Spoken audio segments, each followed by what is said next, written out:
পুরান ঢাকার অসংখ্য ঐতিহ্যবাহী খাবারের মধ্যে অন্যতম প্রায় ৩০০ বছরের পুরনো খাবার বাকরখানি। বিভিন্ন দোকানের সামনে কাচের বাক্সে রাখা গোল গোল বাকরখানি ছাড়া পুরান ঢাকার মানুষের সকাল কিংবা বিকালে নাশতা অসম্পূর্ণ রয়ে যায়। দুধ চায় ডুবিয়ে বাকরখানি মুখে দিতেই স্বর্গীয় এক অনুভূতি হয় এখানকার মানুষের। বাকরখানি নিবার লাগছি 2 পিস 20 টাকা দিয়া। আমরা বিকালে বাকরখানি খাই, সকালে বাকরখানি খাই, সকালে চা দেওয়া খাই, বিকালে মিষ্টি দেওয়া বা তরকারি যখন মিষ্টি দেওয়া বাকরখানি খাই।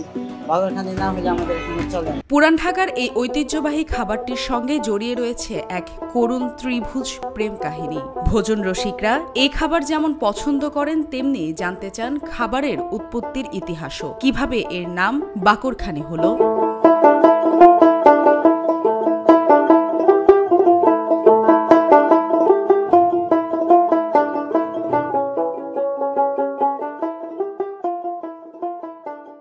মুঘল আমলে এই খাবারের চল শুরু হয় ঢাকায়। আবার ইতিহাস নির্ভর বিভিন্ন বই থেকে জানা যায় এই খাবারটির সঙ্গে জড়িয়ে রয়েছে নবাব মুর্শিদ কুলি খাঁর দত্তক পুত্র আগা বাকের খাঁর নাম। নাজির হোসেনের লেখা কিংবদন্তির ঢাকা বইটি থেকে জানা যায় সুবাদার শাসনামলে বাংলার মসনদে ছিলেন মুর্শিদ কুলি খাঁ। ওই সময় তুরস্কের অধিবাসী তরুণ আগা বাকের ভাগ্যের অন্বেষণে আসেন ভারতবর্ষে, যোগ দেন সেনাবাহিনীতে।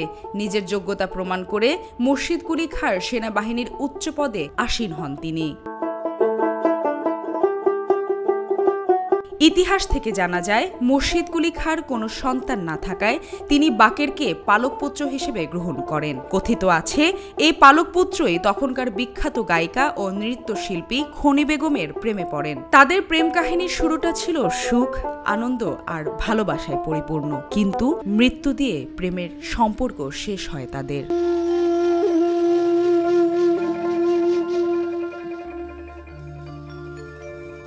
কিংবদন্তির ঢাকা বইটি বলছে উজিরে আলা জাহান্দর খাঁর পুত্র জয়নুল খাঁও খনি বেগমের প্রেমে পড়েন।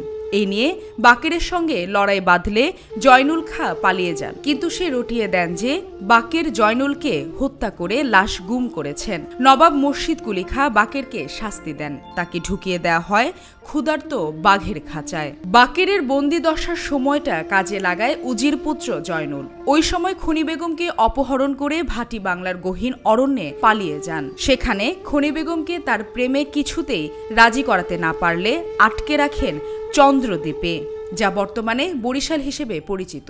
এ খবর বাকেরের কানে পৌঁছতেই তিনি ক্ষুধার্ত ও হিংস্র বাঘের সঙ্গে লড়াই করে বাঘটিকে মেরে খাঁচা থেকে বেরিয়ে আসেন। এরপর সেনাপতি কালা গাজীকে নিয়ে ছোটেন খনি বেগমকে মুক্ত করতে। জয়নুল খাঁর বাবাও ছেলের অপকর্মের কথা জানতে পেরে তাকে শাস্তি দিতে চন্দ্রদ্বীপে পৌঁছান। বাবার তরবারি আঘাতে মৃত্যু হয় জয়নুল খাঁর, কিন্তু মৃত্যু নিশ্চিত বুঝতে পেরে জয়নুল তখন তার পকেটে থাকা ছুরি বের করে দ্রুত বসিয়ে দেন পাশে থাকা খনি বেগমের বুকে। মুহূর্তেই খনি বেগমের মৃত্যু হয়। এই মৃত্যু মেনে নিতে পারেননি বাকের। শোকে পাগল প্রায় বাকের সময়ের ব্যবধানে নিজেকে একটু সামলিয়ে খনি বেগমের স্মৃতি, অসম্পূর্ণ প্রেম কাহিনী আজীবন ধরে রাখতে চান হৃদয়ে। শুধু তিনিই নন, দুনিয়ার মানুষ যেন খনির সাথে তার প্রেম কাহিনীর কথা ভুলে না যায়, তার জন্য তিনি প্রস্তুত করেন বিশেষ এক রুটির। গোলাকার রুটির মধ্যে 4টি দাগ টেনে 3টি লম্ব স্তম্ভ তৈরি করেন তিনি। এর নাম দেন বাকের খনি।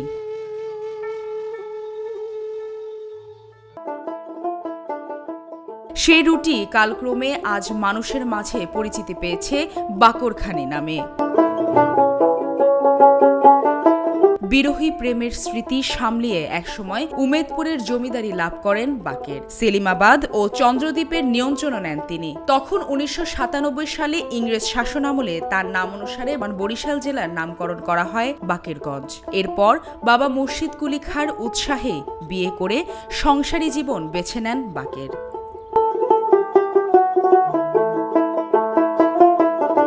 মালিহা চৌধুরী, আয়না টেলিভিশন, ঢাকা।